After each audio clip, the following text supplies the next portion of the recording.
This week at the movies, after Gangs of New York, The Aviator, and The Departed, Leonardo DiCaprio reunites with director Martin Scorsese. We'll investigate their new movie, Shutter Island. A lot of people know about this place, but no one will talk, you know? It's like they're scared of something. Also coming up this week... Hello? Who are you? I'm your ghost. Controversial Oscar-winning director Roman Polanski brings us The Ghostwriter, starring Ewan McGregor and Pierce Brosnan. We'll tell you about some good movies available for home viewing, including one Best Picture Oscar nominee. Interesting. Plus, only 4 women have been nominated for Best Director. Can Catherine Bigelow make history and take home the trophy? Our Outpick the Critics contest continues. Give you a briefing about the institution All I know is it's a mental hospital. for the criminally insane. You're hereby required to surrender your firearms. We are duly appointed federal marshals. But during your stay, you will obey protocol. Gentlemen, welcome to Shutter Island. That's Leonardo DiCaprio, holding on to his accent from The Departed and starring in the new movie from the director of The Departed, Martin Scorsese. I'm A.O. Scott of the New York Times. And I'm Michael Phillips of the Chicago Tribune. Tony, let's get right to Shutter Island, shall we? Big movie. Maybe a rough trip. Our first movie is Shutter Island, and it takes place in 1954 on a remote island off the coast of Massachusetts, home to a mental hospital for the criminally insane. DiCaprio is Teddy Daniels, a U.S. Marshal, who comes to the island to investigate the mysterious disappearance of a patient. So this female prisoner, Rachel Solando, escaped sometime in the last 24 hours. Is she considered dangerous? You could say that. It's 11 miles to the nearest land and the water's freezing. We don't know how she got out of her room. Came back for a midnight round, she was gone. It's as if she evaporated straight through the walls. In addition to his partner, played by Mark Ruffalo, Teddy brings along a lot of personal baggage, expressed in dreams and flashbacks. He's haunted by his dead wife and his wartime experience liberating a Nazi concentration camp. And he becomes increasingly agitated as he moves from one weird conversation to another. Do you know what she was afraid of? You. Could you stop that? Please? Stop that! Please stop! Shutter Island is based on a novel by Dennis Lehane, the author of Mystic River. It has a great cast and evocative period production design, but it's a hash of muddled themes and clumsy effects. It doesn't work as a psychological thriller or as a paranoid, politically tinged whodunit. This is Scorsese's weakest movie since Bringing Out the Dead, and it's one of the very few films by this director that you should skip.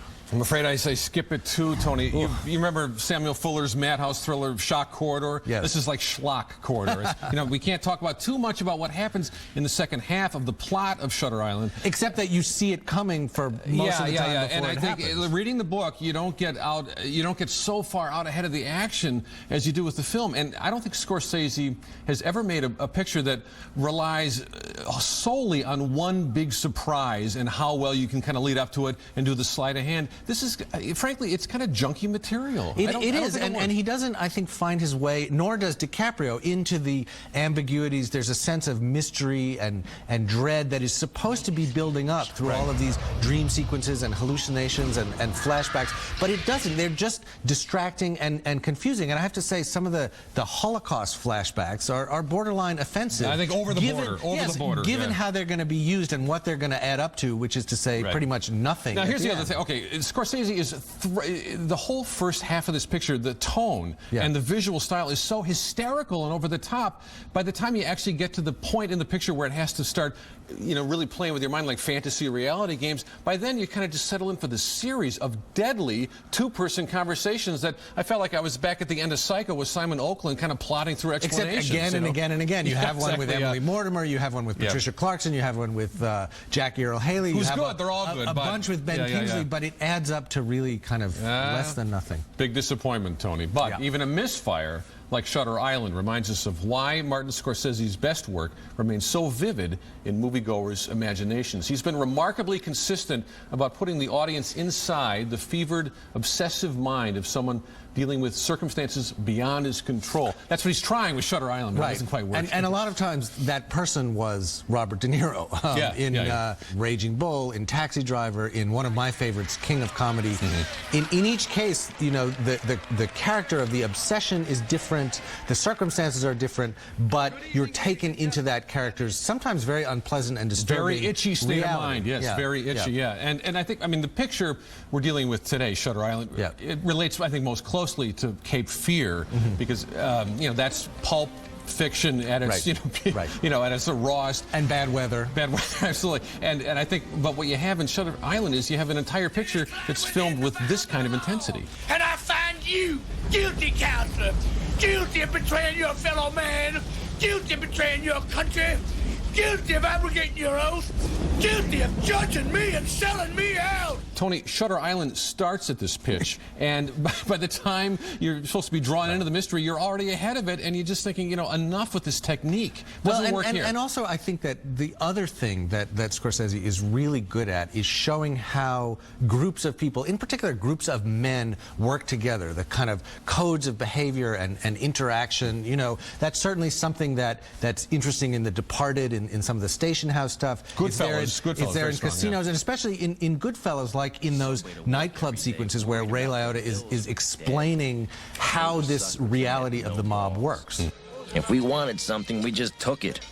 If anyone complained twice, they got hit so bad, believe me, they never complained again.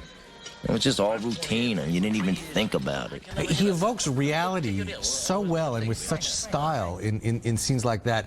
But the problem, one of the problems with Shutter Island is there's no reality in the movie at all. Although I would say he's never been a realistic filmmaker, and his genres have been all over the place. The Age of Innocence, The Last Temptation of Christ, one of my favorites of his. These are all very underrated, and they're staking out their own territory. Shutter Island tries, but in the end, it's sort of undone by the material, I think. So I think that's right. I don't think that this is in his comfort zone, but he remains a master, and we'll look forward to the next one. Coming up next for us, another Oscar-winning director, Roman Polanski, brings The Ghostwriter, starring Ewan McGregor and Pierce Brosnan. What have you gotten me into? You realize I know nothing about politics. You voted for him, didn't you? Adam Lang, of course I did. Everyone voted for him. He was paid $10 million for these memoirs, but it's a ghostwriter he needs. Plus, the money's good. Kids won't starve. Don't have any kids. I do. let's leave aside the matter of Roman Polanski's private life and his current house arrest in Switzerland. As a filmmaker, Polanski's worldview may be fatalistic, but the essential Polanski films spanning 5 decades all crackle with cinematic life, and so does his new film, The Ghostwriter. Ewan McGregor stars as a literary gun for hire assigned to ghostwrite the memoirs of a former British Prime Minister, played by Pierce Brosnan. You know the worst thing about my life? You get so out of touch. Everything's done for you. You don't drive, you don't carry money. If I need cash, I have to borrow it from the protection boys. This is the kind of details we need in the memoirs. I couldn't put that in. People would think I was a complete idiot. The job is to be done at the secluded Martha's Vineyard retreat the politician shares with his icily seductive wife, played by a seductively icy Olivia Williams, and his aide-de-camp, played by Kim Cattrall of Sex and the City. I make it a rule never to stay in a client's house. But now you can have constant access to the manuscript. Isn't that what you want? You're practically one of us now. I am? You drafted the statement yesterday. That makes you an accomplice. The ghostwriter starts asking questions he shouldn't. 1, what's the story behind the previous ghostwriter's death by drowning? 2, what exactly is the connection between the Prime Minister and his American allies? And 3, how does all this tie into the great man being tried for war crimes? Former British Prime Minister Adam Lang is back in the news tonight. You must be wondering what you've let yourself in for. You're working for money! This is a fairly faithful adaptation of the novel by Robert Harris, but Polanski has taken a standard political thriller and right down to a beautifully staged final shot.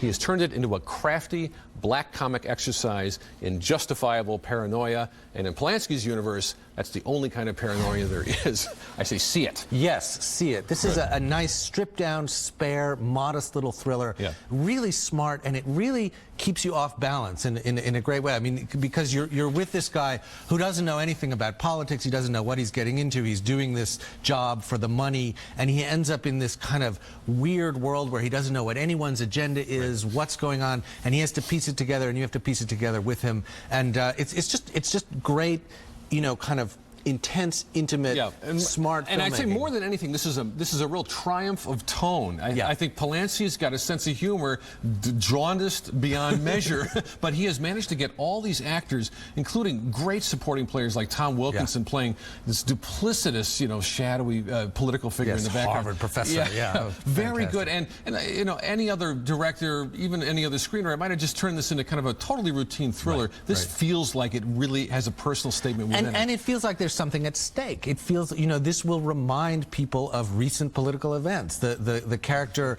brilliantly played by Pierce Brosnan, is sort of equal parts Tony Blair and Bill Clinton, and it's got a lot of very interesting and disturbing and unsettled political implications. It's very good. Very good movie. Very strong.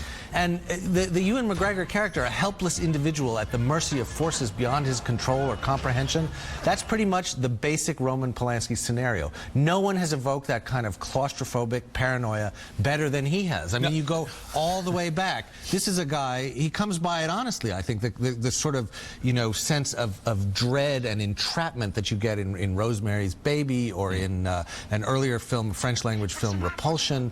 And, you know, it goes back to his early life. He spent his childhood running from the Nazis in Poland, then, you know, came of age in communist Poland. No, he's not putting it on. No, justifiable paranoia is a good phrase. And then when he filmed Shakespeare's Macbeth, you know, that he brought all this sort of literal horror to what was, you know, was on the page, you know, very kind of subtle. And Macbeth is sort of I think a reference point in this new film, The Ghostwriter, because you have these sort of scheming characters in the background who you don't really know who's pulling whose strings, but it all plays out very, very slyly. And let's not forget, you know, most famously Chinatown, in which the Jack Nicholson character that's the conspiracy model. Who's being dragged, who thinks he knows what's going on. You know, at every point, he thinks he's master of the situation, and he's the patsy and the dupe and the sucker.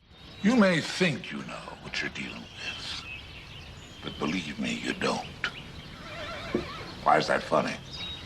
It's what the district attorney used to tell me in Chinatown. And Polanski's always come back to this issue of lambs to the slaughter. You know? Not necessarily innocent or good characters, but just hapless. And yet it's amazing how he's managed to kind of make so much, I don't know, real cinematic life out of these scenarios. And always find that kernel of dark humor. So even, you know, his Holocaust movie, The Pianist, has these unexpectedly jarring, absurd, funny moments. And speaking of great directors, coming up next, we're going to tell you who we think will win in the Best Director category at this year's Oscars. It's our Outpick the Critics contest. And on next week's show, Bruce Willis and Tracy Morgan star in Kevin Smith's Cop Out. Plus, the world is ending again. Timothy Olyphant stars in The Crazies. We're in trouble. We're making our predictions for this year's Academy Awards, and you get the chance to compete against us. We'll start with Best Animated Film. The nominees are Coraline. Mom? What are you doing here in the middle of the night? You're just in time for supper, dear. Fantastic Mr. Fox. Here, put these bandit hats on. I don't have a bandit hat, but I modified this tube sock. We look good. Yeah, we do. The Princess and the Frog. How did you get way up there? And how did I get way down here and all this... The Secret of Kells. We have one day before the Vikings attack Kells. And Up. Speak! Hi there.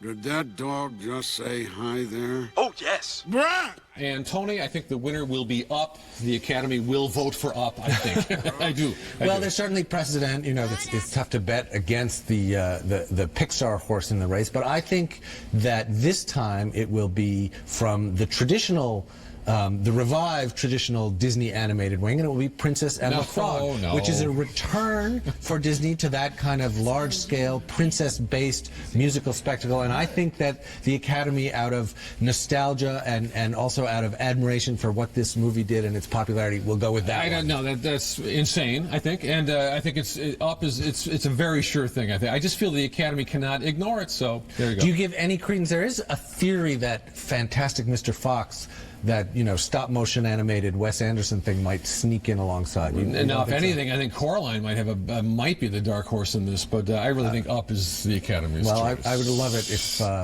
if it were Coraline, but I think it's going to be Princess and the Frog. Moving on. Moving on to Best Director. The nominees are James Cameron for Avatar. Ladies and gentlemen, you You're not in Kansas anymore. You're on Pandora. Catherine Bigelow for The Hurt Locker. Hey, bro! I can't get a shot! Quentin Tarantino for Inglourious Bastards. The Germans call them the bastards.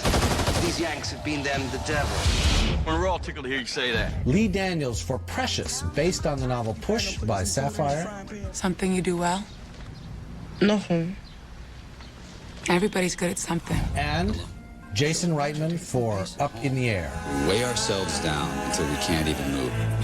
Make no mistake, moving is living. I don't think it takes a great master of prognostication to call this one for Catherine Bigelow. Yes, yes, the Academy will go this way. This is one of the most dubious statistics in Oscar tradition and history, is the fact that there's only been 4 nominees, 4 women nominated in this category. Lena Wertmuller for Seven Beauties, Jane Campion for The Piano, Sofia Coppola for Lost in Translation, and now finally Catherine Bigelow for The Hurt Locker. And none of them have won. No, none of them won. And it's an insane oversight. Even if you ignore that, Bigelow, I just feel, has gotten, with this one picture and this one achievement, all the admiration she deserves. This is a movie that, studios didn't want, had trouble getting distribution, had, not a stellar release last summer. Another alternate universe scenario. If James Cameron had not made Titanic, if this were his first huge, global monster, maybe you'd have a race. It's not. It's Bigelow. That's how all the way. Okay, make sure to go to our website to fill out your own ballot. You can win a 46-inch Sony Bravia HD TV or a Sony Blu-ray player and a 25-pack of Blu-ray movies. You just have to outpick the critics. Go to atthemoviestv.com for a complete list of rules and to see our picks in additional categories. Coming up next, some very good films are available to watch at home. That's coming up in our DVD Out Now segment. Things are going on I don't approve of. I mean, I feel real bad about that.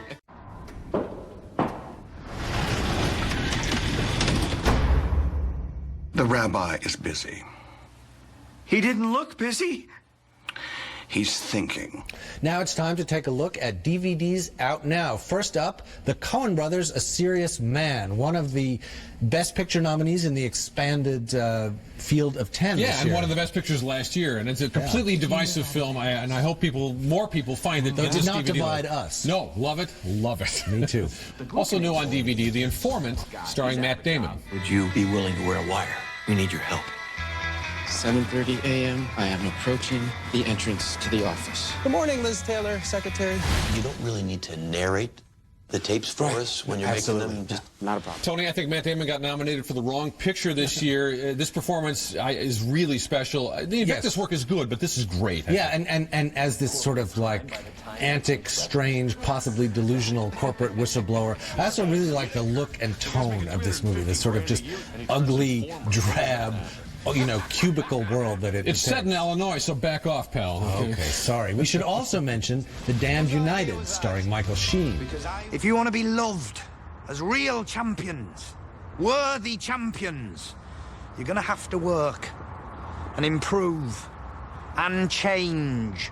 Another really good performance here from Michael Sheen. Another really well-written movie. Very good. And people say, what are the best sports movies lately? This is absolutely one of them. I don't care if you don't know anything about the sport. Well, very partly because it's about losing instead of winning. Losing is much more interesting. Very sharp, very sharp. And last but not least, a couple of movies we disagreed on. The mysterious What's It called The Box, which Tony liked, I did not, starring Cameron Diaz, and Everybody's Fine, a movie I liked but Tony did not, with Robert De Niro and Drew Barrymore. Why didn't you like that film? Well, what it comes down to is I would rather be baffled than bored. And I did find The Box, mystifying and confusing, but in a very pleasant way. Whereas everything in Everybody's Fine was so flat and predictable and sappy and sentimental that I just could not stay with it. Tony, we must agree to disagree on this one, okay?